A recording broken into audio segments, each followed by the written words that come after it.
بسم اللہ الرحمن الرحیم۔ تو بیدان گرامی یہ دور ہے کہ جہاں بڑے بڑے فتنے کھڑے ہوں گے. سن لیجئے گا یہ میری ان تمام فتنوں کے اندر ہمیں اپنے آپ کو مضبوط کرنا ہے. دنیا کے اندر ایک ٹرانزیشن ہے جہاں پہ نئی کرنسیز آئیں گی. اب ڈالر ختم ہوگا. خود یورپ امریکہ میں باتیں ہو رہی ہیں کہ نئی کرنسی، ایک نیا کوئی کرنسی انٹروڈیوس کرایا جائے، متعارف کروائی جائے. چین اور روس کی آپس میں مذاکرات چل رہے ہیں کہ ہم ایک نئی کرنسی، اب وہ کچھ کہہ رہے ہیں کہ ڈیجیٹل کرنسی ہوگی جیسے بٹ کوائن وغیرہ ہے، کچھ کہہ رہے ہیں سونے کو لے آؤ، کچھ کہتے ہیں کہ یو این یہ چین کی کرنسی، کچھ کہتے ہیں نئی کرنسی لاؤ. بے انتہا اختلافات ہیں. اب نئی کرنسیاں آئیں گی. اس دوران بڑے بڑے تحولات، تبدیلیاں دنیا میں جنگ رونما شاید ہوں. اقتصادی بحرانوں کے ساتھ ساتھ کھانے کا، گوشت کا بہت بڑا بحران آئے گا. چیزیں بہت مہنگی ہو جائیں گی. ابھی بتایا نہیں جا رہا، آپ کے میڈیا پہ تو بالکل کنٹرول ہے، دنیا کے حالات بتائے ہی نہیں جاتے کہ کیا کچھ ہو رہا ہے. ہیٹی کے اندر لوگ کہتے ہیں پیسہ ہے، دکانوں پہ سامان نہیں، نہ کھانے کے لیے روٹی ہے، نہ بریڈ ہے، نہ گوشت ہے. ان ممالک میں پیسہ ہے، کھانے کو کچھ نہیں ہے بازاروں دکانوں میں. تو ابھی پاکستان کے اندر اس وقت گندم نہیں بوئی گئی، لیکن پھر بھی پاکستان ایک زرعی ملک ہے. امریکہ کے ایک بہت بڑے ماہر اقتصاد نے جملہ کہا ہے کہ امریکہ کی 50% آبادی مر جائے گی اس کھانے کے بحران آئندہ چند برس. کیوں؟ کیونکہ وہ لوگ محنت نہیں کر سکتے. پاکستان کی 65% آبادی دیہاتوں میں، اور باقی افراد زراعت کی وجہ سے یہاں سروائیو کریں گے، بچیں گے. میری باتیں پریشان تو نہیں کر رہی ہیں؟ میں بہت کھل کے پڑھنے والا ہوں، بہت سی باتیں کہنے والا ہوں. یہ تمام بحران آئیں گے سیاسی، نئے ملک بنیں گے، نئے بارڈرز بنیں گے. 1923 میں خلافت عثمانیہ کو ختم کیا گیا تھا، جو ترکوں کی خلافت تھی. ترک حکومت کرتے تھے. اب وہ 100 سال کا معاہدہ تھا، برطانیہ نے حکومت ختم کی تھی ترکوں کی خلافت عثمانیہ، اور اس کو 100 سال اگلے سال مکمل ہو رہے ہیں. ترکی نے کہہ دیا ہمیں پورا حجاز اور پورا عرب ممالک سارے نہیں چاہیے، لیکن ہمیں مکہ مدینہ کی ایڈمنسٹریشن واپس کر دو. کیا آیا اس پہ اختلافات اور لڑائیاں نہیں ہوں گی؟ یہ تمام بحران آئیں گے، لیکن ان کی کوئی حیثیت نہیں ہے. ہمارے لیے ڈرنے کی کوئی ضرورت نہیں. ایک بہت بڑا اور بحران جو شروع ہو چکا ہے، دنیا میں برف کے تودے پگھلنے لگے. سب سے بڑا برف کا جو تودا ہے نا، وہ ہے انٹارکٹیکا میں، قطب جنوبی میں. اور اس کے بعد یہ ہمالیہ اور کوہ قراقرم، یہ جو پاکستان کا پورا پہاڑی سلسلہ، یہاں برف پگھل رہی ہے. برف کے پگھلنے سے سیلابات جو پاکستان میں آیا، کیونکہ انسانوں نے دنیا کے اندر پولوشن بڑھا، انسانوں نے دنیا کے اندر آب و ہوا کو آلودہ کر دیا. سب سے زیادہ چین، ہندوستان، امریکہ، یورپ، ان کے پاس فیکٹریاں زیادہ ہیں، یہ کر رہے ہیں آلودہ. اور سب سے زیادہ متاثر ہونے والے ملکوں کے اندر پاکستان بھی ہوگا. انڈونیشیا دنیا کا 4تھی بڑی آبادی ہے. انڈونیشیا مسلمانوں کی سب سے بڑی آبادی، پہلا چین، ہندوستان، امریکہ، پھر انڈونیشیا آبادی کے لحاظ. انڈونیشیا کا جکارتہ دارالخلافہ ہے. 2024 میں جکارتہ ختم ہو رہا ہے اور نیا کیپٹل بن گیا جس کو تعمیر کیا جا رہا ہے. کیوں؟ کیونکہ جکارتہ پانی کے نیچے چلا جائے گا. دنیا کے بہت سے ممالک، کیوں؟ برف پگھلے گی تو سمندر کی سطح بڑھ جائے گی، اوپر آ جائے گی. ان شہروں کو سب سے زیادہ متاثر جو ہوں گے ان میں سے کراچی بھی ہے. اور بڑے بڑے سائنسدانوں نے لکھا ہے کراچی کے لیے، ہمیں سمجھ نہیں آتا کہ یہاں سونامی کیوں نہیں آتی، یہاں طوفان کیوں نہیں آتے. سارے سمندروں کی سونامیاں کراچی کی طرف آتے ہوئے پلٹ جاتی ہیں، دائیں بائیں ہو جاتی ہیں. انہیں کیا پتا یہاں عبداللہ شاہ غازی ہیں. دنیا کے اندر یہ ایک بہت بڑا بحران آ رہا ہے جہاں پانی کی قلت کے مسائل ہوں گے. یہاں تک کہتے ہیں کہ جیسے کربلا میں پانی پہ جنگ ہوئی تھی، آخری زمانے میں بھی پانی پہ جنگ ہوگی. آغا سستانی سے ملاقات کے لیے گیا اور ان سے کہا کہ دنیا کے حالات خراب ہو رہے ہیں، کھانے کا بحران آ رہا ہے، سیاسی بحران آ رہے ہیں، کھانے کی قلت ہو رہی ہے، جنگیں ہونے والی ہیں، یہ ہوگا وہ ہوگا، ہم اپنے آپ کے لیے کون سی دعا پڑھیں کہ ہم بچیں. تو انہوں نے ایک جملہ کہا، سب تک پہنچا رہا ہوں. انہوں نے فرمایا، علی حسینی سستانی نے، انہوں نے ایک جملہ کہا سارے شیعوں سے کہہ دو ڈرنے کی ضرورت نہیں ہے، امام صادق کا وعدہ ہے اگر تم ہمیں مانتے رہو گے حالات میں تم بچتے رہو گے. آخری زمانے میں ایمان ضائع ہوگا، لوگوں کا عقیدہ خراب ہو جائے گا، لوگ دور ہو جائیں گے دین سے، اللہ کا انکار کر دیں گے، رسول خدا صلی اللہ علیہ وسلم کا انکار کر دیں گے، دین کا انکار کریں گے، قرآن کا، اہل بیت کا. یہ وہ زمانہ جہاں دین کو سب سے زیادہ مضبوطی سے تھامنا. اس زمان معاشرہ ان تمام چیزوں سے بنتا ہے. ان تمام کے تمام حالات کے اندر ہمارے لیے سب سے زیادہ اہم کھانا نہیں ہے، سب سے زیادہ اہم گندم نہیں ہے، پانی نہیں ہے. سیاسی حالات بنتے بگڑتے رہیں گے. ایک جملہ کہہ رہا ہوں، بہت سے لوگ پاکستان کے سیاسی حالات سے خراب ہیں. بھئی یہ کربلا سے بدتر حالات نہیں ہیں جہاں بیبیاں قیدی تھیں، مٹ گیا یزید، زینب کبریٰ کا نام بھی باقی ہے، حرم بھی باقی ہے۔ تمام دنیا کے سیاستدان جمع ہو کے ایک طرف کھڑے ہو جائیں، تمام دنیا کے دولت مند پیسہ ایک طرف، تمام دنیا کا میڈیا جمع ہو کے ایک طرف کھڑا ہو جائے اور تینوں کہیں کہ ہم بچائیں گے، یہ نہیں بچا سکتے۔ بچائیں گے تو محمد و آل محمد بچائیں گے۔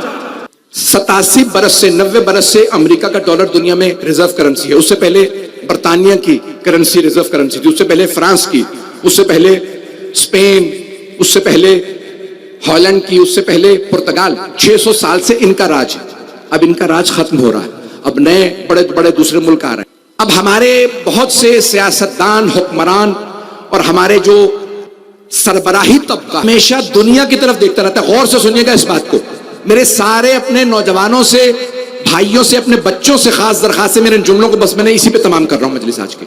سارے ہمیشہ دیکھتے رہتے ہیں اس کی اس کی طرف، اس ملک کی طرف جائیں یہ پیسے والا ہے، اس ملک کی طرف جائیں وہ پیسے والا ہے، اس ملک کے پاس تیل زیادہ ہے وہاں گیس زیادہ، کس کی طرف جائیں؟ ان ملکوں کی طرف مت جاؤ، اللہ کی طرف جاؤ، رسول اللہ کی طرف جاؤ، علی مرتضیٰ کی طرف جاؤ۔ یہ ایک سائنسدان نے ثابت کیا کہ سب سے جو کمزور اور بوڑھا بھیڑیا ہوتا ہے سب سے آگے چلتا ہے، کیونکہ جوان بھیڑیے کی رفتار تیز ہوگی، بوڑھا پیچھے رہ جائے گا۔ یہ 20ویں صدی ہجری، 20ویں صدی عیسوی کے اندر سائنس نے دریافت کیا۔ 1400 سال پہلے رسالت اسلام نے، رسول مقبول نے فرمایا جب کوئی بھی پیش نماز پڑھائے تو سب سے کمزور آدمی کو ذہن میں رکھ کے نماز پڑھائے۔ پتہ نہیں لوگ ہیں یا نہیں ہیں، کیونکہ تم تو آرام سے آدھے گھنٹے کی نماز پڑھ لو گے، کمزور آدمی نہ اتنا کھڑا ہو سکے گا، نہ اتنا لمبا رکوع کر سکے گا۔ توجہ، مجھے نہیں معلوم مجمع ہے یا نہیں ہے۔ تو تمام کا سب سے آگے سب سے بوڑھا، پھر دوسرے بھیڑیے چلتے ہیں جو کمزور، اور پھر جو سب سے طاقتور اور سردار اور سب سے پیچھے چلتا ہے، تاکہ اگر کوئی پیچھے سے حملہ کرے تو وہ سنبھالے۔ یہ ہمیں کربلا نے سکھایا۔ حسین ابن علی نے کہا تم حملہ کرو، میں سب کو سنبھالوں گا، اور اگر میرے بعد کوئی سنبھالنے والا تو وہ ابا۔ میں محبت کا آپ کے ممنون ہوں، آپ سلامت رہیں، آپ جی ہیں جناب سیدہ، آپ سب کو سلامت رکھیں۔ عزیزان گرامی، تاریخ گواہ ہے، بڑی بڑی کوششیں کی گئیں یہ عزاداری ختم ہو جائے، ہمیں ختم کر دیا جائے، ہم باقی ہیں۔ سن لیجئے گا، تو وہ باقی رہتا ہے جو حالات کا سب سے زیادہ مقابلہ کر سکے، اچھے برے حالات میں باقی رہے، جو حالات کا مقابلہ کر سکے۔ یہ سن لیجئے، معاشرہ وہ باقی رہتا ہے۔ میں نے آج بہت سی باتیں کرنی ہے، تھوڑا سا وقت زیادہ لوں گا شاید، اصل میں یہاں کے بعد ایک مجلس کے لیے جانا ہوتا ہے، جس کی وجہ سے میں فوراً کوشش کرتا ہوں وقت پہ تمام کروں۔ حالات کا جو مقابلہ کر سکے، بایولوجی کے حساب سے وہ باقی رہتا، اور ہمیں وہ کہتے ہیں کہ بھئی وہ تمام کے تمام جانور باقی رہتے ہیں جو مقابلہ حالات کا کر سکے۔ عزیزان گرامی، اور اگر کوئی انسان وہ حالات کا مقابلہ نہ جانتا ہو تو کہیں نہ جانا، در علی پہ آ جانا، علی تمہیں حالات سے مقابلہ سکھا دیں گے۔ بایولوجی کے مطابق سب سے طاقتور نہیں، سب سے طاقتور بعض اوقات حکمران ہوتا، بہت بڑا پہلوان ہوتا، بہت بڑا دولت مند غنی ہوتا، توجہ، لیکن بایولوجی کہتی ہے کہ جو سب سے زیادہ حالات کے لیے تیار ہو، سروائیول آف دا فٹسٹ کہتے ہیں، جو حالات کے لیے سب سے زیادہ تیار ہو۔ بھائی ڈائنوسور جو تھے ہاتھی سے بڑے تھے، ناپید ہو گئے، آج دنیا میں ان کی ہڈیاں ہیں، ڈائنوسور نہیں ہیں۔ میں ہر سائنس کے نظریے سے بقا پیش کر رہا ہوں، آج میرا مجمع چلے گا معاشرے کے عنوان سے، تھوڑی نسبتاً صحت بہتر ہے، یہ آپ کی دعاؤں کا صدقہ ہے، جناب سیدہ کا صدقہ ہے کہ ان کا ذکر کر رہا ہوں۔ معاشرہ، جناب سیدہ کے خطبے سے میں نے یہ جملے جو لیے ہیں، سن لیجیے گا، بڑی بڑی شخصیات موجود ہیں، میں جانتا ہوں یہاں پہ عام افراد نہیں ہے، ہر سننے والا آدمی آتا ہے، یہ ممبر جناب سیدہ سلام اللہ علیہ کا صدقہ، ہمارے ہر پڑھنے والا، ہمارے ہر سننے والا قابل ہوتا۔ تو بایولوجی میں کہتے ہیں سروائیول آف دا فٹسٹ ہوتا ہے، حالات کا جو سب سے زیادہ مقابلہ کر سکے، جو حالات کا۔ قبلہ آپ کی دعا لوں گا، آپ کی خاص داد، بڑے بڑے علماء بیٹھے ہیں یہاں پہ، بڑے بڑے خود خطیب بیٹھے ہیں۔ اب سروائیول آف دا فٹسٹ، جو حالات کا سب سے زیادہ مقابلہ کر سکے۔ ڈائنوسور بڑے تھے، بچے نہیں، بھیڑیا چھوٹا تھا، بچ گیا، شیر بچ گیا، چونٹی بچ گئی۔ جو حالات کا مقابلہ کر لیتے ہیں بچ جاتے ہیں، جو حالات کا مقابلہ نہ کر سکیں فنا ہو جاتے ہیں۔ ہم ہیں شیعان حیدر کرار. اگر حکومتیں کسی کے خلاف ہو جائیں، جتنا مرضی مقبول ہو، جتنا مرضی مشہور ہو، جتنا مرضی مضبوط ہو، وہ فنا ہو جاتا ہے، ختم ہو جاتا ہے، وہ باقی نہیں رہتا. کیونکہ حکومتوں سے لڑنا بڑا مشکل کام ہے. پہلا حکومتیں، دوسرا دولت، سکہ، پیسہ. جس کے خلاف لوگ دولت استعمال کریں وہ ختم ہو جاتا ہے. دولت سے خریدے بھی جا سکتے ہیں، بیچے بھی جا سکتے ہیں افراد. تیسرا ہے میڈیا. پرانے زمانے میں، یہ میڈیا بھی عربی کا لفظ، انگلش کا لفظ ہے. یہ میڈیا اب زیادہ استعمال ہونے لگا پچھلے 30 سال میں. اس سے پہلے محققین یہاں بیٹھے شاید ذہن میں ہو، لفظ استعمال ہوتا تھا پروپیگنڈا. عربی میں کہتے ہیں تبلیغات. جس کے خلاف نشریات. آج میڈیا، سوشل میڈیا ہے، پرنٹ میڈیا ہے، الیکٹرانک میڈیا. توجہ سارے مجمع کی، بور تو نہیں کر رہا ہوں، چل رہا ہے سارا، میں معاشرہ پیش کر رہا ہوں. بھائی پرنٹ میڈیا، یہ اخبار وغیرہ یہ پرنٹ میڈیا کہلاتے ہیں. الیکٹرانک میڈیا ہے، ٹی وی وغیرہ، آپ کے کمپیوٹر، یہ سب چیزیں. سوشل میڈیا، جیسے کہ نام نہیں لینا چاہتا، بے انتہا چیزیں آج کل. سوشل میڈیا کی اتنی لمبی فہرست ہے کہ ممبر سے گنوانے کے لیے وقت چاہیے، اتنی طویل فہرست ہے. یہ سب بڑی بڑی ملکوں کی بڑی بڑی ایجنسیوں نے یہ سب بنائے ہیں. یہ عام لوگوں نے نہیں بنائے ہیں، اس کے پیچھے بھی ایجنڈا. بنا دیا تو فوراً انہوں نے کوشش کی کہ کماؤں، کسی کو بیچوں، اور بکنے کے بعد یہ آپ تک پہنچے. آج دنیا کی سب سے بڑی آبادی چین نہیں ہے، فیس بک ہے. ایک اور لفظ ہے راوی. انگریزی میں میں نے عربی کی کئی کتابیں ترجمہ کی ہیں، چھپ چکی ہیں. تو راوی کو کہتے ہیں رپورٹر. راوی نے رپورٹ کیا، کہاں؟ کہا میں وہاں تھا. پیغمبر اسلام نے حضرت ابو طالب اپنے چچا کے کان میں کہا، چچا جان کلمہ پڑھ لیجئے. کان میں وہ بات کہی جاتی ہے جو دوسروں کو نہ سنانی ہو، جو دوسروں کو سنانی ہو لاؤڈ سپیکر پہ کہی جاتی ہے. انہوں نے کان میں کہا، تو نے سن لیا. توجہ، عرب شاعر کہتا ہے جو چاند کی طرف منہ کر کے تھوکتا ہے اسی کے منہ پہ آ جاتا. میرا موضوع ذہن میں رکھیے گا، معاشرہ. توجہ، معاشرہ تمام سے مل کے بنا. میں جو پیش کر رہا تھا سن لیجئے دوبارہ.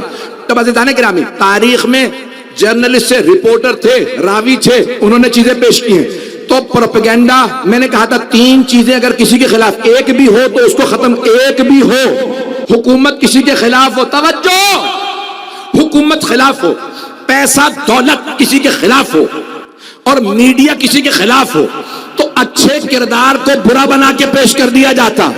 قاتل کو مقتول، مقتول کو قاتل، دونوں کو رضی اللہ. تو پروپیگنڈا، میڈیا مختلف انداز سے مختلف الفاظ کو پلٹ کے پیش کر دیتا ہے. مالک کو مقروض بنا دیتا ہے، مقروض کو مالک. جس کے پاس کچھ نہیں تھا اسے کہتا ہے یہ پہلے سے پیسے والے تھے. اور اگر کوئی ملیکۃ العرب رہی ہو، چلتے رہیے گا بھائی. بایولوجی میں کہتے ہیں survival of the fittest theory میں نے اب مکمل کی. یعنی جو حالات کا سب سے اچھا مقابلہ کرے وہ باقی رہتا. اوشیان حیدر کرار. حکومتیں تمہارے مخالف رہیں، پیسہ تمہارا مخالف رہا، پروپیگنڈا تمہارے خلاف رہا، کافر تمہیں ڈکلیئر کیا گیا، تمہارے خلاف کیا کچھ کہا گیا. مجلسوں میں یہ ہوتا، تبرک میں یہ ہوتا، جانے والے کا نکاح ٹوٹتا. اگر آج آپ باقی ہیں تو کسی سیدہ کی دعا کا. تو جانے گرامی، میراث کا مسئلہ نہیں تھا. بی بی چاہتی یہ تھی کہ معاشرے میں ایسا نہ ہو کہ اسلام سے پہلے بیٹیوں کی میراث ختم کر دی گئی. میراث نہیں تھی. ایسا نہ ہو کہ معاشرہ دوبارہ پرانے زمانوں پہ پلٹ جائے اور خواتین کے حقوق ختم ہو جائے، ان کی عزت پامال ہو جائے. نہیں، ایسا نہیں ہونے دوں گی. جو میرے بابا نے قانون بنایا تھا اسے باقی رکھو. 11 محرم کو مولا عباس کو جناب زینب نے بلایا، 13 کو مولا علی کو. اگر یہ جملے برداشت کر سکیں، جب پہلی سفر کو پہنچی نا بی بی شام، آپ جانتے کسے بلایا؟ اب بی بی نے کہا جناب سید شہداء کے سر کو دیکھ کے، بھیا ذرا دیکھیے نامحرموں کا مجمع ہے، آپ کی بہنیں ناکا پہ اور لوگ باغیوں کے نعرے لگا رہے ہیں. بس بھئی اجرکم اللہ. تفصیل میں نہیں جا رہا، بس اشارے کرتا ہوا آگے بڑھ رہا. اب بیویوں کو رہائی ملی، چہلوں پہ بیویاں کربلا آئیں. جب بیبیاں کربلا آئی نا چہلم پہ، تو جناب زینب نے کربلا پہنچتے ہی آواز دی، اے میرے بھیا حسین، جب میں پہلے آپ سے ملنے آیا کرتی تھی آپ کھڑے ہو کے میرا استقبال کرتے تھے، بھیا میں بہت زخمی آئی ہوں، میرے پاؤں میں کانٹے ہیں، پشت پہ دروں کے نشان، اے حسین مجھے بلا لیجئے۔ اجرکم اللہ۔ پھر بھی ایک مرتبہ کا سید سجاد، بیٹا سجاد مجھے میرے بھائی کی قبر کا نشان بتا دیجئے۔ مولا سجاد نے فرمایا پھپھی اماں میرے ساتھ چلیے، میں دکھاتا ہوں، اشارہ کیا یہاں میرے بابا کی قبر ہے۔ ساری بیبیاں قبر مطہر پہ گر گئیں۔ بی بی بلند آواز سے رونے لگی، بھیا مجھے گلے لگا لیجئے۔ ایک مرتبہ مولا سجاد نے سوچا کہ کہیں ایسا نہ ہو کوئی بی بی روتے روتے مر جائے، پھپھی کا بازو تھاما، کا پھپھی اماں بس کیجئے۔ جیسے ہی جناب زینب نے آنسو صاف کیے، قبر مطہر سے اٹھی، سوال کیا، بیٹا سجاد یہ میرے بھائی کے ساتھ والی قبر کس کی ہے؟ مولا سجاد نے فرمایا پھپھی اماں یہ میرے بھائی علی اکبر کی ہے۔ جناب زینب وہاں پہ گر گئیں، دوبارہ کہ واہ علی اکبر، ہائے علی اکبر، ہائے علی اکبر۔ پھر مولا سجاد نے روکا، پوچھا بیٹا یہ گنج شہداء میں کون کون ہے؟ مولا نے ایک ایک شہید کا نام بتایا، اب بی بی سے رہا نہیں گیا، کہا اے سید سجاد آپ نے ہر شہید کا نام لیا، میرے بھائی عباس کا نام نہیں لیا۔ کہا پھپھی اماں میرے چچا کی قبر فرات کے کنارے ہے۔ بس میں نے تمام کر دیا، آئیں ذرا مجھے جناب سیدہ تک لے جانا تھا مصائب کو۔ 3 دن تک 40 پہ بیبیاں چہلم پہ کربلا میں رہیں، اب مدینے آ گیا، میرے ساتھ چلیے ذرا کچھ دیر کے لیے مدینے۔ جب بیبیاں مدینے تشریف لائیں، مولا سجاد نے قافلے کو مدینے سے باہر روک دیا اور ایک مرتبہ کہا بشیر ابن جزلم سے، بشیر پہلے مدینے میں اعلان کر دو۔ مولا کیا اعلان کروں؟ کیا اعلان کر دو قتل الحسین بکربلا، حسین کربلا میں مارے گئے۔ کیوں ضروری تھا کوئی ہمیں اس حالت میں دیکھ کے مر نہ جائے؟ شاید کوئی چھوٹی سی بیوی باپ کے انتظار میں کھڑی ہو۔ ایک مرتبہ بشیر ممبر رسول پہ کھڑے ہوئے اور بلند آواز سے اعلان کیا، الا یا اہل یثرب لا مقام لکم بہا قتل الحسین بکربلا۔ مدینے والوں نے کہا یثرب والوں، جس نبی کی وجہ سے یثرب کا نام بدل کے مدینہ تو نبی کیا گیا تھا، مسلمانوں نے اس نبی کے نواسے کو مار دیا۔ اور مدینے والوں یہ شہر جینے لائق نہیں ہے، حسین مارے گئے۔ بس بھئی میں نے تمام کر دیا۔ جب اعلان ہو گیا اب سارا مدینہ مسجد نبوی میں جمع ہو گیا۔ مسجد نبوی کے ساتھ گھر ہے رسول خدا مولا علی کا، روضہ رسول اپنے گھر میں ہے۔ جیسے ہی سارے مدینے والے جمع ہوئے اور سنا نا حسین مارے گئے، سب بلند آواز سے رونے لگے۔ اتنے میں مولا سجاد پھپھیوں کے ساتھ روضہ رسول پہ آ گئے۔ جناب زینب نے ایک جملہ کہا تھا، اے سید سجاد میں پہلے گھر نہیں جاؤں گے، میں پہلے نانا کے روضے پہ جاؤں گی، میں اپنے نانا کو بتاؤں گی حسین کیسے مارے گئے۔ اب سب میری طرف ضرور دیکھیے گا۔ جیسے ہی جناب زینب آئی نا روضہ رسول پہ، تو بی بی نے دونوں ہاتھ دروازے پہ رکھے اور بلند آواز سے رو کے کہا، یا جدہ انی ناعیت الیک بولدک الحسین، نانا میں آپ کے نواسے حسین کی سنانی لائی ہوں۔ نانا میں 70 قدم کے فاصلے پہ کھڑی تھی جب شمر نے امامہ اتارا۔ نانا جب بالوں میں ہاتھ ڈالا، خنجر چلایا، میں نے برقعے کا دامن پھیلایا، رو رو کے کہا مت مارو یہ تمہارے نبی کا نواسا۔ نانا کسی نے میری ایک نہ سنی۔ نانا میں نے رو رو کے کہا میری ماں نے چکیاں پیس کے پالا تھا۔ مدینے والے اتنی بلند آواز سے رو رہے تھے کہ جناب زینب کی آواز نہیں آ رہی تھی، بی بی کی آواز دب گئی تھی۔ لوگ دھاڑے مار مار کے رو رہے تھے، ہائے حسین کو اتنی بے دردی سے مارا گیا۔ ارے وہ حسین جو دوش رسالت پہ سوار ہوتے تھے۔ مدینے والے بلند آواز سے رونے لگے۔ جب سب روتے روتے تھک گئے اور خاموش ہو گئے تو بی بی زینب نے ایک جملہ کہا نانا اگر نامحرموں کا مجمع نہ ہوتا میں کلائیوں سے چادر ہٹاتی، میں بازوؤں کے نیل دکھاتی، نانا میں آپ کو بتاتی آپ کی امت نے مجھے کتنے تازیانے۔ اجرکم اللہ، اجرکم اللہ۔ میں نے کہا تھا جناب سیدہ تک لے جاؤں گا، میں نے کوشش کی مختصر کر دوں۔ اب جب سب چلے گئے جناب زینب کبریٰ نے فرمایا اے سید سجاد مجھے کچھ دیر کے لیے میری ماں کی قبر پہ لے چلیے۔ بی بی سیدہ کی قبر مخفی ہے نا، چھپی ہوئی ہے، آج تک معلوم نہیں کون سی قبر صحیح ہے، جنت البقیع والی، گھر والی، مسجد والی۔ بس بھائی بی بی نے وصیت کی تھی یا علی میری قبر کا نشان چھپا دیجئے گا، جب تک میرا بیٹا مہدی نہ آئے میری قبر کا نشان کسی کو نہ پتا چلے۔ ایک مرتبہ مولا سجاد نے کہا پھپھی اماں سب چلے جائیں میں آپ کو قبر پہ لے جاؤں، میری طرف دیکھیے گا نہیں تو آنکھیں بند کر کے چلیے گا۔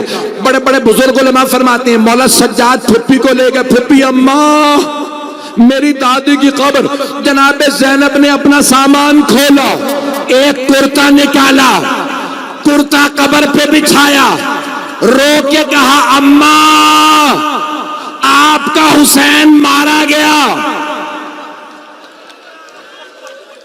قبر مبارک پہ، قبر مطہر پہ زلزلہ سا آنے لگا، قبر پہ زلزلہ سا آنے لگا۔ ایک مرتبہ جناب زینب نے کہا اماں برداشت نہیں ہوا آپ سے، اماں آپ نے کرتا دیکھا، میں نے لاشا پامال ہوتے۔ بس بھائی جناب زینب کبریٰ ماں کی قبر پہ میں ایک جملہ کہنا چاہتا ہوں جس پہ تمام کروں گا۔